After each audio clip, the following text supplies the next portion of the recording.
কারণ বেগম খালেদা জিয়ার জন্য দোয়া করব, বদদোয়া করব না। কারণ উনি ক্ষমতা থাকা অবস্থায় কোনো আলেমদেরকে উনি জেলে দেয় না, বরং আলেমদেরকে, কওমি আলেমদেরকে দাওরা হাদিস সম্মান সার্টিফিকেট, মাস্টার্স পাস সম্মান দিয়েছে, আলেমদেরকে সম্মান দিয়েছেন। আল্লামা সাইদি রহমাতুল্লাহ আলাইহি ইসলামী বোর্ডের চেয়ারম্যান বানিয়েছে। কোনদিন কোন আলেমের গায়ে কোন পুলিশ হাত দিতে পারে নাই।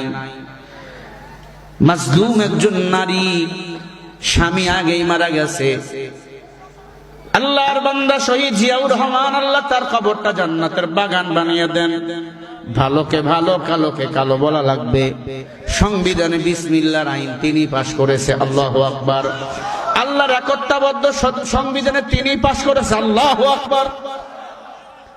সেই ম্যাডাম বেগম খালেদা জিয়া মৃত্যুর সাথে পাঞ্জা লড়তেছে, কখন জানি শুনবেন ইন্না লিল্লাহ।